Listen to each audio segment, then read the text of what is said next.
Hello, happy Tuesday, everyone. Welcome. I am Meredith. I'm here with our message for the 23rd of September 2025. We have the sun and moon both in Libra. We have our retrogrades going on, and we have Wonderland and Oz Tarot on the table. Checking out the energy atmosphere, what's on offer to us today. Our first card is Three of Pentacles. Nice one to see, especially in the lineup of cards that we've had recently.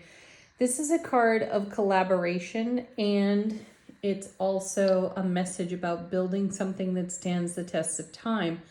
So this is pertinent because we've had several readings speaking about our current launch pad. And we started yesterday with the sun, right? Fantastic card to start with. Happiest card in tarot. And the encouragement has been for us to build within and upon all of the energies waving and rippling into our field. And this is a great time of creation, channeling our fire and our passion for whatever it is that inspires and ignites us. So starting with the Three of Pentacles, fabulous, because we've got resources aplenty. Now we know what to do with them and where to focus our energy. Next card we have, oh, beautiful, the Seven of Pentacles. You know, long-tended energies. And these two make the 10, which is building on our legacy of happiness, adding to it in the now. So Seven of Pentacles, these are seed thoughts that were planted long ago. Another thing that we've been talking a lot about, we may have had some visions and dreams from many years back that did not come to fruition or seemingly did not come to fruition. And I feel like some of those have been incubating for however long, a while. We'll just say a while. Though the time is now to take some action on some of those visions you once had. And the retrograde energy may be playing a part in that as well. So, let's see, 2 weeks ago, we pulled the Judgment card like 2-3 times in a row. So there's been some resurrection energy as well. So we're reconsidering some of our prior inspirations and their validity for the now. Next card, Five of Cups. You know, it fits because I feel like this is a card of reverence. And traditionally, people look at this card and kind of roll their eyes and they have a heavy sigh because there's sorrow implied on this card. And I see it instead as a card of reflection and having reverence for the journey and all of its challenges and all of those moments where you had to dig really deep for your strength and your courage and forge ahead regardless of what felt like an obstacle in front of you at the time. So I like that it's placed in the center of the reading, and I also like that it's placed in this energy of building toward the 10 of Pentacles, building on the legacy of happiness, because, you know, every now and then there is a fly in the ointment. Not to minimize some of the challenges, though still we've all had to overcome and discover our strengths within life experiences that just feel a bit uphill at a time every now and then, right? So this is a card of reverence. It's a card of perspective for some of the contrast that we have faced and how that has led to even greater inspiration for everything we're building in the now. So honor the journey. And then Four of Cups. The Four and the Five of Cups showing up in the reading. And again, another card that gets a little bit of an eye roll when we see it because, you know, there's an implication that there's a little bit less than on this card. And that's so far from the truth. In both cards, the 5 and the 4, there are typically 3 spilled cups on the card. And in the 5, that leaves 2 cups. So a decision to show up in the way we desire to be met based on prior experiences that may have been less than favorable. However, provided great education and life experience. Hence why we have reverence for that and respect for it too. And in the Four of Cups, the 3 spilled cups, really an indication of a good time had by all, because you want to think of the meaning of the 3 of Cups. And then there's an unseen hand coming. In traditional tarot, you see the Ace of Cups coming out of the ether. So there is an unseen blessing in evolution in the now as we reflect upon some of our greatest challenges and the successes we've made out of those. Sweet. And then we have, look at this, the Four of Wands, happiest card in the minor arcana. So very stable foundation. This is the 1111 portal card. So a shift, a change in frequency, a focus on what it is we're building in the now, creating in the now through our inspiration, fire, and passion, and some reflection upon our prior experience and how to reinvest that in a way that continues to serve us, which obviously we do, because it creates unseen blessings for us and more celebration over here in the Four of Wands. Bottom of the deck, what's going on behind the scenes and how is the universe helping us out? And there's the Emperor. Another 4. More stable energy. That's all 4 kings rolled into one being right there. Father of Tarot.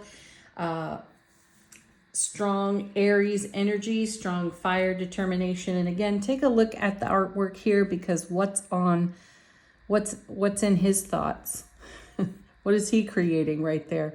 So again, having a vision, like we talked about over here, we've got a vision in the 3 of Pentacles and we're making it happen because we're tending a dream.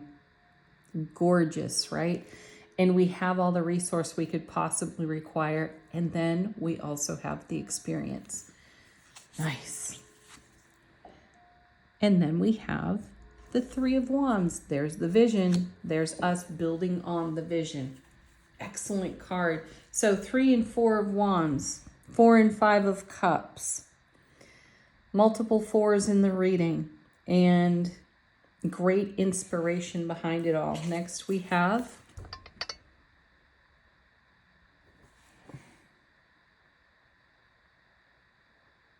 the 6 of Wands. No, excuse me, the 7.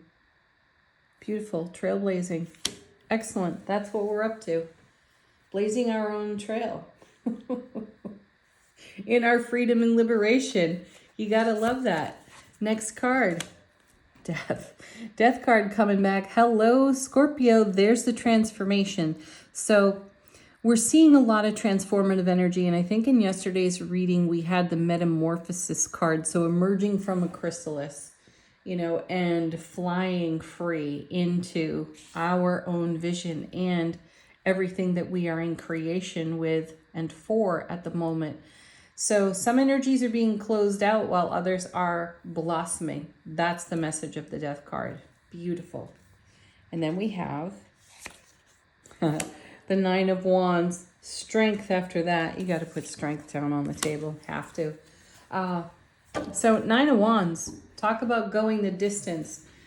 It's a powerful card. It's one where the character tends to look a little worse for wear, banged up and sort of bruised from the journey, a little battered. However, it speaks to our endurance. And I'm definitely picking up on that because we have this 5 of Cups right in the center of the reading. So here's a card where challenging circumstances have us digging deep for fortitude, endurance, and courage, right? Which obviously we've risen above whatever the challenge is. We have applied our endurance and our fortitude as well as our courage as we continue to take leaps of faith into the now and not lose sight of our vision, our dream, and what we're bringing into this reality. So here we are going the distance with it. And then just to confirm it, there's the strength card. So some of our most vulnerable moments create for us our most courageous actions. And I think it's a wonderful confirmation to the totality of the reading. Angel answers are next. If you have a question, put it to the deck. Let it confirm the reading or be a fresh message. Our first card. As always, listen to your intuition.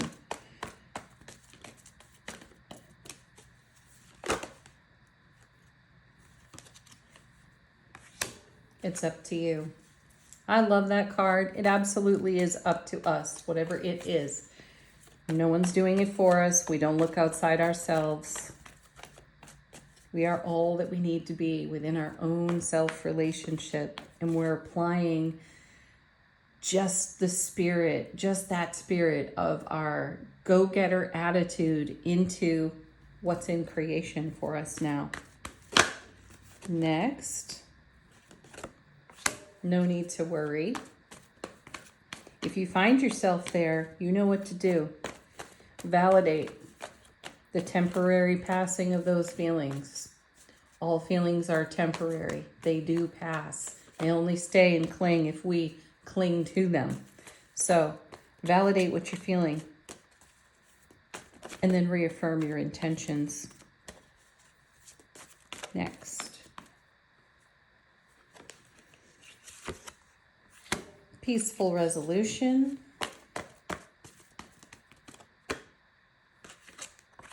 Don't stop.